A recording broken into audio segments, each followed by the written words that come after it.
अस्सलामुअलैकुम, welcome back to my channel. बहुत ही अच्छी सी माशाल्लाह हार्वेस्टिंग की है हमने, वो भी पॉट में से। मैंने अपनी छत पे बहुत ही छोटा सा एक टेरेस किचन बना रखा है, जहाँ पे कुछ मैंने सब्जियां भी ग्रो की हैं। सारी वीडियोस आपके साथ मैं रेगुलर शेयर करती हूँ, डेली मेरा वीडियो अपलोड होता है। अगर आप मेरे चैनल पे नए हैं तो सब्सक्राइब कर लीजिए, ताकि आप भी गार्डनिंग की जो वीडियोस देखना चाहें आपको वो सारी इन्फॉर्मेशन मिल सके। इसी तरह छोटा सा गार्डन आप भी एक क्रिएट करें और अपनी हेल्दी जो वेजिटेबल्स हैं उनको ग्रो करके अपने किचन में इस्तेमाल कर सकें। तो सबसे पहले जी हम बिस्मिल्लाह करते हैं और अपने जो टमाटोज़ हैं उनकी हार्वेस्टिंग स्टार्ट करते हैं। ये मेरे वो टमाटो के प्लांट हैं जो कि मैंने विंटर्स में ग्रो किए थे, अर्ली विंटर्स में मैंने लगाए थे, और अभी देखें ये बिल्कुल सूख रहे हैं और जितने भी टमाटोज़ हैं ये सारे रेड हो रहे हैं। तो घर की नीड मेरी अल्हम्दुलिल्लाह बहुत अच्छे से पूरी हो रही है। तो बहुत छोटा सा टेरेस है।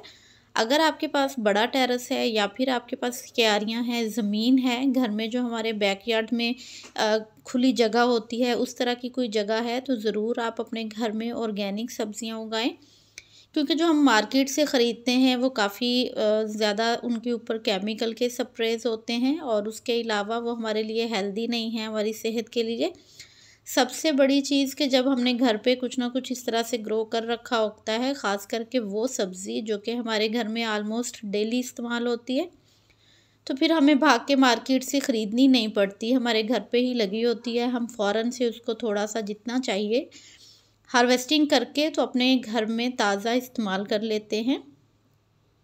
बहुत मेहनत नहीं मांगती हैं ये चीज़ें। अगर आपके घर में ज़मीन है ना, तो फिर तो बिल्कुल भी मेहनत नहीं करनी पड़ेगी। चूँकि गमलों में जब हम ग्रो करते हैं तो हमें इनको खादें देनी पड़ती हैं और थोड़ी सी इनकी केयर करनी पड़ती है, ख़ास करके छत पे। तो फ्री टाइम में अगर आप इतना कर लेते हैं तो ये बहुत ही अच्छी सी एक आपकी हेल्दी एक्टिविटी है, हॉबी है। आप बिज़ी भी रहते हैं, फ्रेश रहते हैं, साथ के साथ आपके घर वालों को घर से ही बहुत ही अच्छी सी एक हार्वेस्टिंग भी मिलती रहती है। तो अगर आपको कहीं ना कहीं थोड़ा सा भी शौक़ है वेजिटेबल्स ग्रो करने का या प्लांट्स ग्रो करने का, तो आप ज़रूर इस तरह की एक्टिविटी जो है वो शुरू कीजिएगा। बहुत इजीली वेजिटेबल भी ग्रो हो जाती हैं, और जो आप प्लांट ग्रो करना चाहें उनके बारे में भी, जो कि मेरे पास हैं प्लांट्स, मैं वीडियोस डालती रहती हूँ।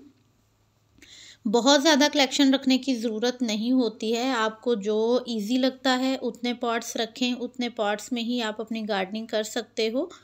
जितना आप मैनेज कर सकते हैं वही आपके लिए हेल्दी एक्टिविटी भी होगी। ओवरबर्डन करने की ज़रूरत नहीं होती खुद को। मैंने अपनी ज़रूरत के हिसाब से जो मुझे लगता है कि मुझे अच्छा रिज़ल्ट मिलता है छोटे गमलों में, मैं वही सब्ज़ियां ग्रो करती हूँ और आपके साथ भी मैं वही शेयर करती हूँ। मैंने इन सभी सब्जियों को बहुत ज़्यादा खादें नहीं दी हैं, जब भी दी है आपको मैंने वीडियो के थ्रू शेयर किया है, और आलमोस्ट मैंने मंथ में एक ही दफ़ा इनको खाद दिया होगा। मट्टी बनाने का तरीका भी मैं शेयर करती रहती हूँ। मैं बाहर से खाद नहीं ख़रीदती हूँ, एक तो मिलती नहीं है, दूसरा मैं ख़रीदती भी नहीं हूँ। काफ़ी दफ़ा मैंने अपने नज़दीक से जो है वो बहुत कोशिश की कि मुझे मिल जाए, लेकिन किसी भी तरह की कोई भी फर्टिलाइज़र्स नहीं मिलते हैं। तो सबसे बेहतरीन तरीका जो कि मैं अपने पॉट्स में इस्तेमाल करती हूँ, और इतनी अच्छी सब्जियां ग्रो होती हैं, वैसे ही आप भी करें। ज़रूरत नहीं है आपको कि अगर आपको खाद नहीं मिल रही है तो आप कैसे ग्रो करेंगे सब्जियां। जो हमारे घर का वेस्ट होता है किचन का, और जो गार्डन का ही वेस्ट होता है, सूखी पत्तियां हर जगह से मिल जाती हैं, आप उनका इस्तेमाल करें। मट्टी बनाएं, राख मिल जाती है वो इस्तेमाल करें। अगर वो भी नहीं मिलती है, आप हल्दी का इस्तेमाल कर लें फंगीसाइड के तौर पे। और खाद के लिए आप अपने घर का जो वेस्ट है किचन का वो, और जो गार्डन का वेस्ट पत्तियां वगैरह इस्तेमाल करके बहुत अच्छे से सब्जियां उगाने का जो अमल है उसको शुरू कर सकते हैं। फिर आहिस्ता आहिस्ता आपको और समझ में आने लग जाता है कि कौन कौन से पील्स का हम लिक्विड फर्टिलाइज़र बना के दे सकते हैं, और उसमें किस तरह के न्यूट्रिएंट्स होंगे जो कि हमारे पौधों के लिए अच्छे होंगे, आप वो दें। उसी से आपको अच्छी हार्वेस्टिंग जो है वो मिलती चली जाएगी। आपके साथ वीडियो शेयर करने का मकसद भी यही होता है कि कहीं ना कहीं आप भी मोटिवेट हों। हालात पाकिस्तान में बहुत अच्छे नहीं हैं, बहुत ज़्यादा चीज़ें महंगी हो रही हैं, महंगाई काफ़ी ज़्यादा हो रही है। तो अगर जितनी भी फ़ीमेल्स हैं या वो मर्द हजरात भी जो घर में फ्री हैं, अगर कोशिश करें तो थोड़ी सी मेहनत करके एटलीस्ट आप अपने किचन को चला सकते हैं। आपको बाहर से ख़रीदने की ज़रूरत नहीं पड़ेगी। बहुत इजीली हमारा बजट जो है वो मैनेज हो जाता है। काफ़ी सारी चीज़ें जो हैं वो अच्छी होने लग जाती हैं। दूसरा, बिज़ी रहते हैं।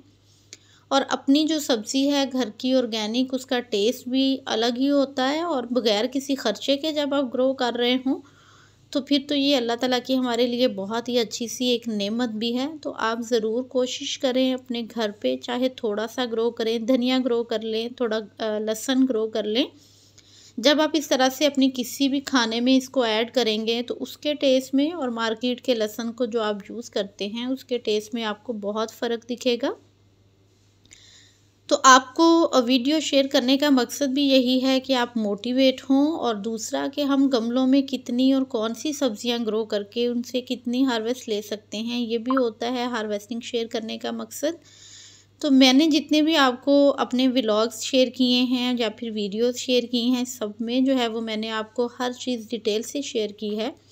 फिर भी कहीं ना कहीं अगर आपकी कोई क्वेरी हो, कोई क्वेश्चन हो किसी चीज़ को लेके, किसी सब्ज़ी या पौधे को लेके, आप उसके लिए मुझे इनबॉक्स में मैसेज कर सकते हैं। मैं ज़रूर इंशाल्लाह आपको रिप्लाई करूँगी और उसके बारे में आपके साथ डिटेल वीडियो शेयर करूँगी।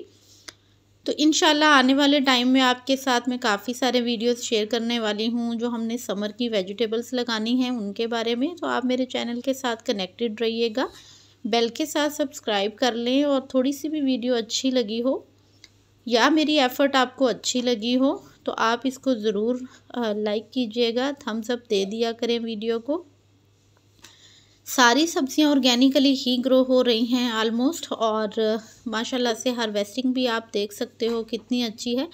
आप अपनी फैमिली के हिसाब से सब्ज़ी ग्रो करें, ज़रूरी नहीं है आपने 5-6 सब्जियां लगानी हैं। अगर आपके पास गमले कम हैं तो आप 2-3 सब्जियों को ही ग्रो करें, ताकि वो आपको इतनी मिल जाएं कि आपको फिर वो वाली सब्ज़ी मार्केट से ख़रीदनी नहीं पड़े। ये देखिए, किचन का जितना भी वेस्ट है और गार्डन का, मैं इसी तरह उसको कलेक्ट करती जाती हूँ और कलेक्ट करके उसको फिर मैं यूज़ करती हूँ जब अपनी मिट्टी को मैं तैयार करती हूँ। इस तरह फिर मिट्टी भी कम इस्तेमाल होती है और साथ के साथ खाद भी बन जाती है, वो भी फ्री में। तो यहाँ पे जितनी सब्जियाँ आपको दिख रही हैं, इनके साइज़ आपको उतने बड़े नहीं दिख रहे जितने के मार्केट में होते हैं।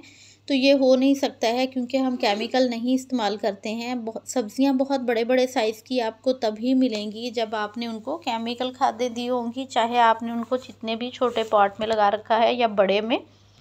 ज़मीन में अगर उगेंगी तो फिर और बात है, लेकिन गमलों में आप इनका इतना ही साइज़ ले सकते हो अगर आप केमिकल नहीं देते हैं। यहाँ भी मैं पालक ख़त्म कर दी है, तो इसको मैं टोटली रूट्स भी निकाल दूँगी क्योंकि इसमें अब हम गर्मी की सब्ज़ियाँ लगाएंगे। तो जहाँ जहाँ से पालक मैंने निकाला है पुराना, उस सारे को मैं ख़त्म कर दूँगी और वहाँ पे हम नए सीड डालेंगे। थोड़ा सा और वेदर चेंज होगा तो आप सीड जो हैं वो डायरेक्ट भी लगा सकते हैं। अभी थोड़ी ठंडक है इसलिए अभी आप डायरेक्ट ना लगाएं। यहाँ पे कैबिज हैं, जैसे जैसे तैयार हो रही हैं तो वैसे वैसे जो है ना वो हम निकालते जा रहे हैं। बहुत ही अच्छा टेस्ट होता है घर की कैबिज का। तो माशाल्लाह हार्वेस्टिंग हमारी हो गई है। दुआओं में याद रखिएगा। Keep gardening. अल्लाह हाफिज़।